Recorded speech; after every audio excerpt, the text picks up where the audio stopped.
A paz do Senhor, amado meu, amada minha. Portanto, se Deus lhe deu os mesmos dons a nós, quando nós havíamos crido no Senhor Jesus Cristo, quem era eu, então, para que pudesse resistir a Deus?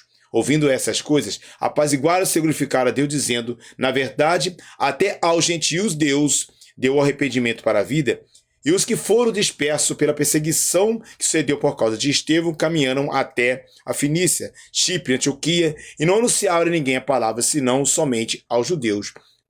Havia entre alguns homens cíprios sirienses, a quais, entrando em Antioquia, falaram aos gregos, anunciavam ao Senhor Jesus. Livro de Atos, capítulo 11, versículo 17 até o 20.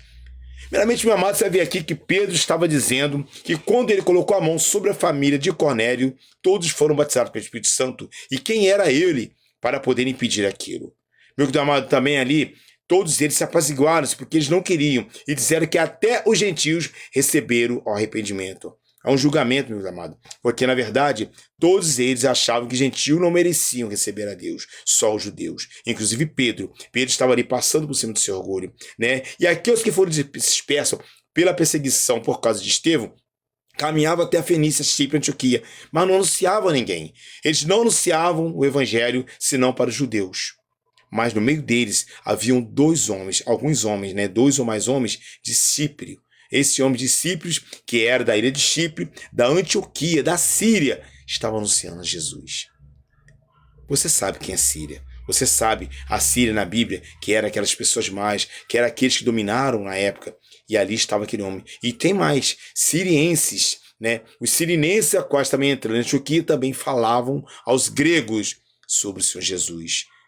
Você vai lembrar dos sirinenses, né? Esse sirinense era aqueles a qual tinha o Simão sirinense, a qual foi forçado a carregar a cruz de Cristo. Esse homem era negro e era da África, da costa da África. Então, meu amado, se você não quiser pregar, outros pregam. Se você não quiser reconhecer, outros reconhecem. Se você não quiser fazer, Deus manda alguém fazer.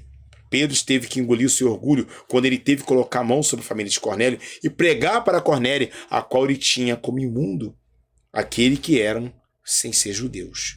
E ali, os próprios que eram para pregar o evangelho, não pregavam o evangelho, fugiram com medo, só pregavam aos judeus que sabiam que não iam ser mortos. Mas esses homens cíprios da ilha de Chipre e esses sirinenses pregavam aos gregos e não tinham medo da morte. Então, meu amado, fica tranquilo. Tudo vai dar certo em nome de Jesus. Se você não falar, alguém fala, mas deixa Deus te usar, porque Deus ele quer te usar. E você mesmo calado está sendo usado por Deus. Um abraço, Deus é contigo.